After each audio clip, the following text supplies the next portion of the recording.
Welcome to Lester's Custom Truck Shop. Okay, grant fans, I've got enough requests to do a grant. I'm finally going to do one. You guys have been pestering me. There's a lot of people that like the Uniden Grant XL. And I've got several requests for the older style grant and the LTs as well. Right now I'm doing one that was made in, let's see, well, not real sure when it's made, but it was made in the Philippines. I'll have to research that number and see what the date code is. But it is the PB208AB board. I don't know if you can see that or not. There we go. 208AB. I've got the channel selector out. I've got the display board taken apart. And I've got the adapters installed. I haven't put the hot glue around them to support them yet. I'll be doing that in just a minute. But getting started on it. It's a pretty clean radio. The bezel has some bad areas on it, and I don't have another one of these new, so I'll be looking for one of these. If you got one you want to sell, give me a call. It's kind of rough. I got some other Grant XLs, but I don't really want to steal one off of another Grant because all the ones that I have are in pretty good shape, all the radios, I mean. So I hate to steal a faceplate off one. That is the LC5304, which will be in this radio. I got several things to do to it. Got to change the meter. Got a little bit of corrosion on the knob shafts there. Might have to clean that up. Put a little bit of white lithium grease on there. But, you know, that's to be expected with these older radios. When you see it again, that'll be gone. And like I said, I got the display all torn apart. And I haven't decided if I'm going to put a red display in this one or a blue one. I got to go count the requests, but I think that most of the requests have been for a blue. So that's what we're going to do. Okay, got the piggyback board mounted on the display. And sorry, blue guys, the red guys outnumbered you by just a few. The display is going to be red on this one. Might do a blue one later. As you can see, I got the hot glue underneath the edge of the adapter there, protecting it, and I am going to trim that off. Those pins sticking through there will be trimmed. As I explained before, the hot glue is to support the back of the adapter when you plug and unplug the cables. Okay, and I went with the piggyback board on this one. Because of the transmit receive LED is made into that PC board, I figured, just leave it like that, don't change it. And I've got a different filter. The one that was on here was the yellow light filters. And I've also done the hot glue underneath the back of this adapter. Oh, don't you just love video cameras?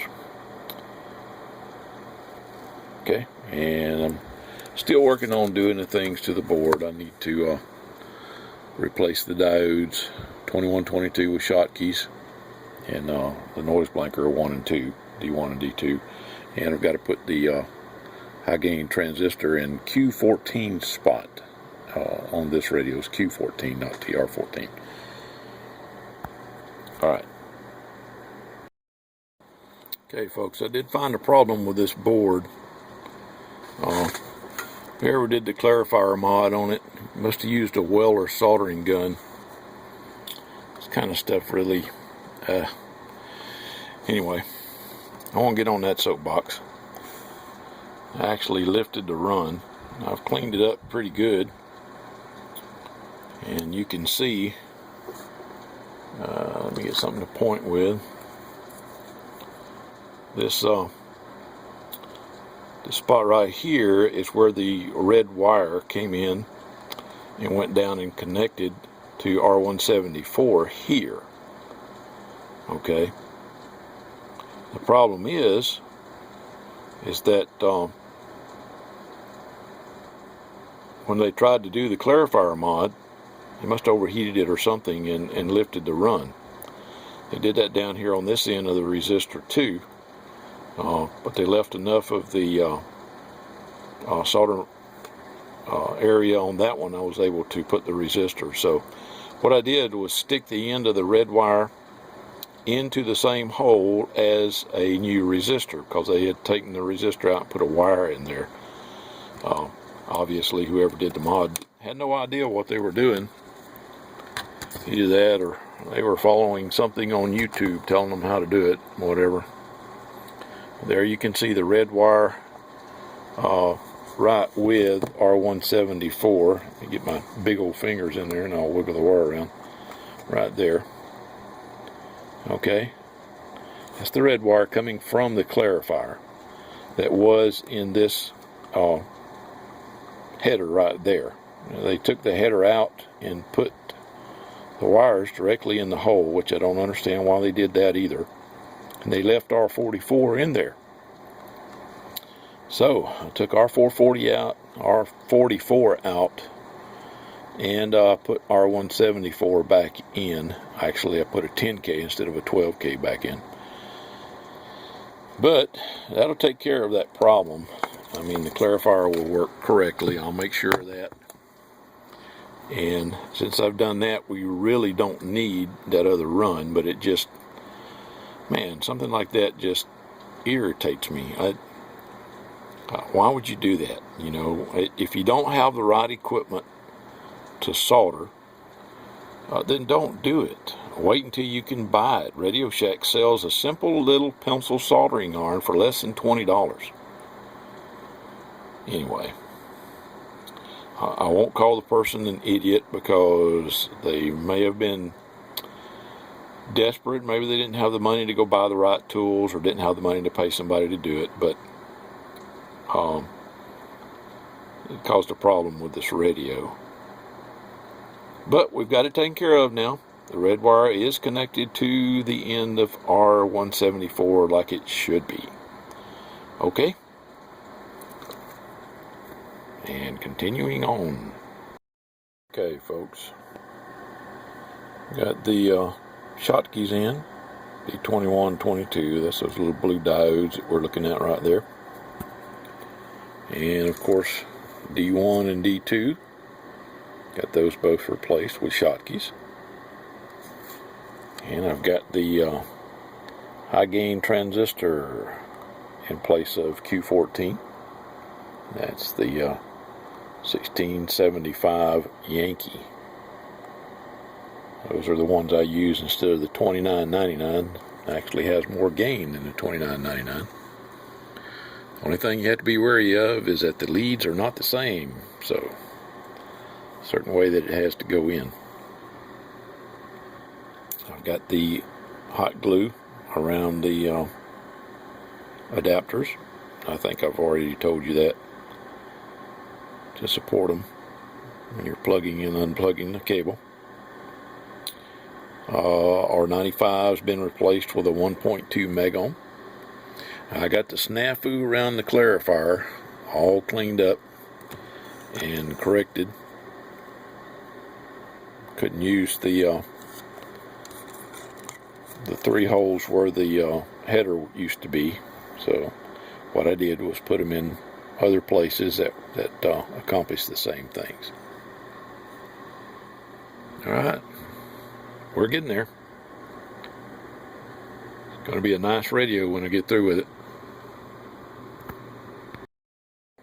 Okay, I should have showed you this before I did it, but what I mean by edge cut these things is take like a drill bit, get in there, and simply spin the drill bit around, okay, till you got all of the run, the eyelet isolated from the PC run, okay.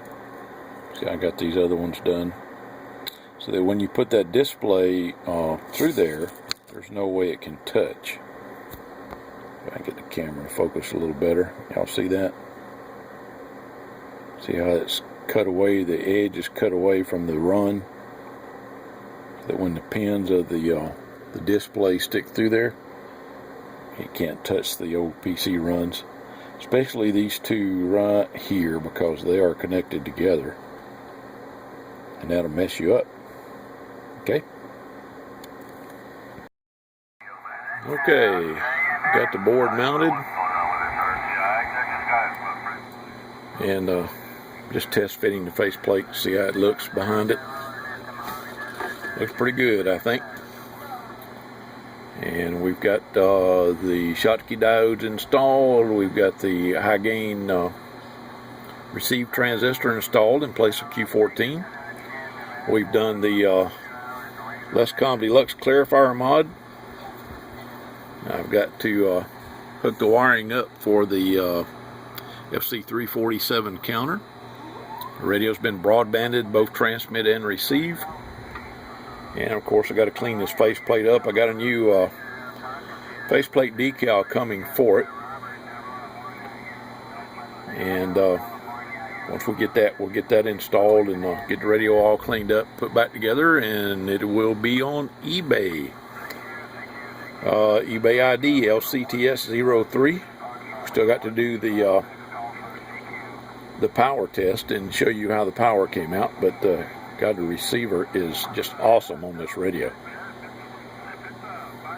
All right, I'll be back.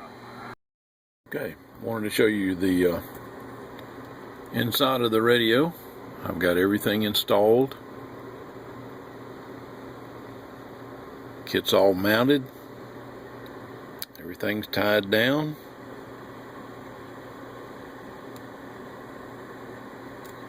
And I might want to put a, well, no, I don't guess I can.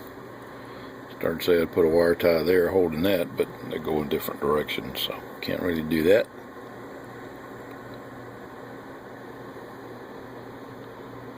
Band switch is installed. As you can see, all of the cabling is nice and tidy. I only have one anchor point for this one in this radio for the LC5304, and as you can see, I put a little bit of well, it's actually a paint, a little dab of paint to help hold that screw, keep it from backing out. That's not to see whether or not you loosen it. That's just to try to keep that screw from coming out. And I anchored the other end with a wire tie to the cable bundle, so the board's not going anywhere. It's in there nice and tight. The radio's been broadbanded, both receive and transmit, and it does about 14 watts on sideband and about 12 watts on AM on peak. And it's got some of the most beautiful sideband waveforms I have seen in a long time. I'll show those to you as soon as I get it all hooked back up. But I just wanted to show you the inside of this thing, how pretty it is, and how nice and tidy all the cables are with all the wire ties. There is the FC347, FC390 counter harness. That cable tie right there, and that one right there will keep this thing from coming loose inside the radio. Okay.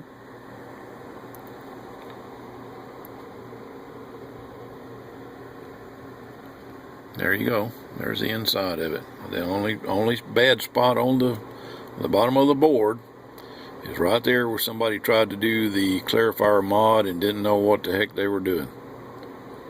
So we've used the empty resistor holes for the cables And got 6 down and 6 up on the clarifier, just as promised. Everything's nice and tidy. And like I said, that is the only bad spot on the board. Okay? Alright. Okay. Got the covers back on it. And the covers don't look that bad. Somebody did repaint them, but they repainted them with shiny black paint. And you can see they got a few scratches on them. Get around here where I can show you the side, and there's that hole. There's that big hole where the crystal channel kit was installed. They put it in the side way back there. But that's all gone now. The switch here is your band up and band down switch. Push it up, of course the band goes up and it rolls back around just like the rest of them. But the band switch moves at 45 channels, just as like I've said before.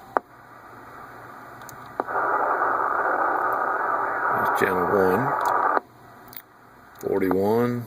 Boy, the CB band is just crazy, crazy. That's channel 10. And this one is the scan up switch.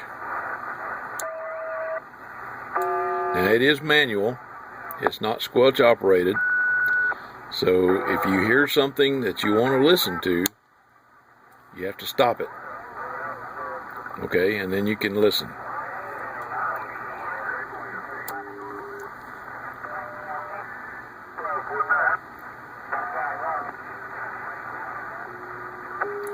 Like I did on the other one, I like the to make it look like the old Bearcat scanners with the LEDs scanning across the front.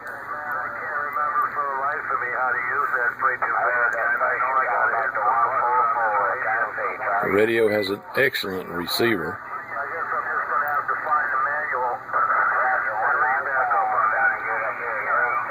There you go. It has scan up, does not have scan down, and it is manual scan up. Band switch, up, down. The noise blanker ANL is wired permanently on. I don't know if I have said that in the past, but I want you to know that the noise blanker and the ANL are both wired permanently on. If you're like me, you leave them on all the time anyway. The only other thing that I need to mention is that the clarifier pot was changed, not by me, but by someone who had the radio previously. And the potentiometer had a knurled shaft. Of course, all of the shafts on the Uniden Grants, the new ones, have the it's got a flat side to it. One side's round, the other side's flat, so all the knobs are made for that type of shaft. But since the clarifier had a knurled shaft, they had to find another knob. And the knob don't look too bad, but it is different from all the rest. I wanted you to know that. And the bezel, faceplate bezel, is not perfect, okay? It's got a lot of tiny little scratches that are hard to see with the camera. And there's one. It's got one or two large scratches on the bottom of it. And they are really hard to see with the camera. But there are scratches on the bezel. It's not perfect, okay? The knobs are not perfect. Alright. And it comes with a... Oh no, this is the wrong microphone. It'll come with a Uniden 5-pin microphone, a mounting bracket, and power cord, and the mounting screws, the screws that go in here. Okay. All right. I think I said it comes with a power cord too. It's a new power cord. This is a very nice radio. It does about 14 watts peak on sideband from bottom to top, and about 12 watts peak on AM. And dead keys, about 2.5, 3 watts on the bottom and on the top, and about 3 watts in the middle. Perfect for an amplifier, run an amplifier after it. Okay, thanks a lot. Our eBay ID is LCTS03.